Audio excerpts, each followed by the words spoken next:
Yo le puse a usted una denuncia en la Fiscalía de Delitos Electorales y en la Fiscalía del Estado de México, porque aquí se desgarran las vestiduras hablando de corrupción.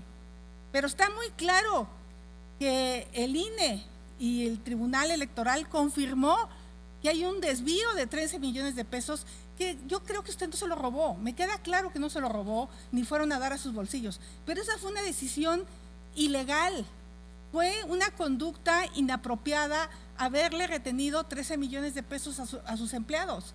Yo le pregunto, maestra, ¿no debería de separarse del cargo para que puedan estas instituciones hacer una investigación seria y que haya castigo para este tipo de conductas? Porque ustedes dijeron ser… A ver, estoy haciendo una pregunta.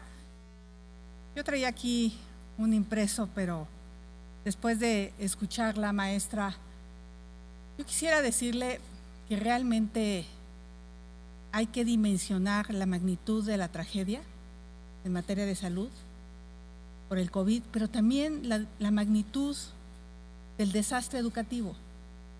Y no todo, por supuesto, es responsabilidad de ustedes.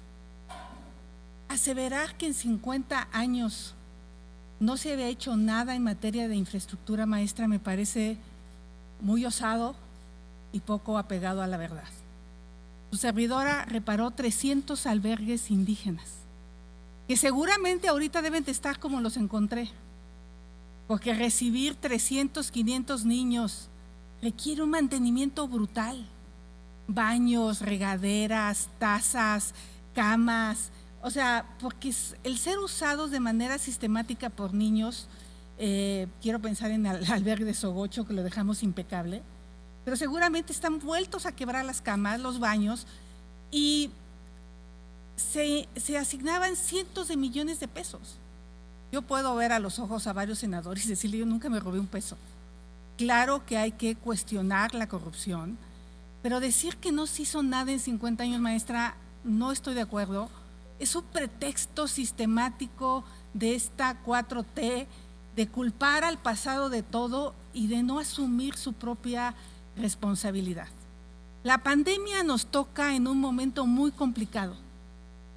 Producto aparentemente de la corrupción, que tampoco veo a nadie en la cárcel, se canceló un contrato de 100,000 conexiones de internet, entre ellos la red de investigadores de la UNAM y de todas las universidades y de todos los institutos de investigación. Se canceló.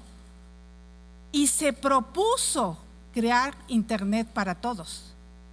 Para la fecha, está usted hablando de 9,000 escuelas. Había 100,000 conectadas. Puede ser que hubiera corrupción. Puede ser que hubiera escuelas que no estaban conectadas, cosas que no existían, pero la verdad es que funcionaba bastante bien esta red de alta velocidad de las universidades que hoy no la tienen. Y por supuesto que quedaron desconectadas. Aquí estuvo el secretario de Comunicaciones, varios compañeros estuvieron conmigo, donde reconoció que hay problemas para que la empresa de CFE pueda llegar hasta los últimos rincones como se había establecido.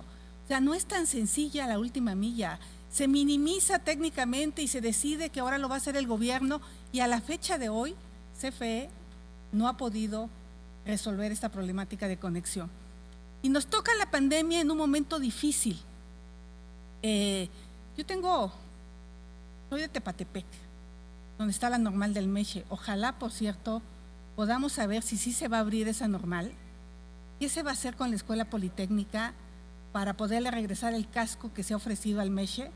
Porque ahora hay una escuela politécnica y se les ha ofrecido que se les va a regresar el casco, pero yo no veo los recursos para construir el plantel de la otra escuela. Pero ojalá también esa es una de las preguntas que yo quisiera hacerle. ¿Qué va a pasar con la normal rural del Meche si efectivamente se va a volver a abrir? Pero regresando a nuestro tema, por eso estoy llena de maestros en la familia, de hermanos, de primos, de Panotla, en fin. Y me explicaban cómo dan clases. Dificilísimo, a través de WhatsApp. Y los que les tocó primer año, pues, el 90% de los alumnos no aprendieron a leer, porque enseñar a leer es algo muy complicado que requiere prácticamente la presencia. Entonces, maestra, yo más que nada quisiera que nos dijera cómo vamos a resolver este problema.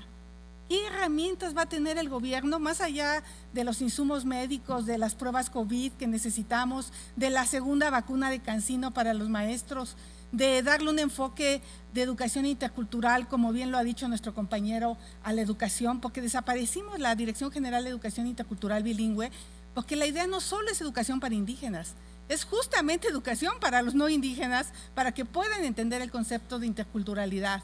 Las escuelas, las universidades interculturales están súper precarias. Entonces, creo que aquí el tema es ¿qué va a hacer la SEP para poder resolver este desastre que sí efectivamente lo provocó la pandemia, pero también lo provocaron una serie de decisiones? Y yo tengo que ser muy sincera con usted, maestra. Yo le puse a usted una denuncia en la Fiscalía de Delitos Electorales y en la Fiscalía del Estado de México, porque aquí se desgarran las vestiduras hablando de corrupción. Pero está muy claro que el INE y el Tribunal Electoral confirmó que hay un desvío de 13 millones de pesos que yo creo que usted no se lo robó. Me queda claro que no se lo robó, ni fueron a dar a sus bolsillos. Pero esa fue una decisión ilegal. Fue una conducta inapropiada haberle retenido 13 millones de pesos a sus empleados. Yo le pregunto, maestra, ¿no debería de separarse del cargo para que puedan estas instituciones hacer una investigación seria y que haya castigo para este tipo de conductas?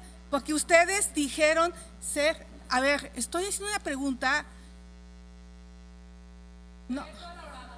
No, simplemente le estoy preguntando como titular de la SEP si no debería de separarse del cargo para atender estas denuncias que aquí frente a usted le digo que yo personalmente a nombre de varios senadores pusimos. Porque si hablamos de corrupción, creo que hay que hablar de todas las corrupciones. Muchas gracias.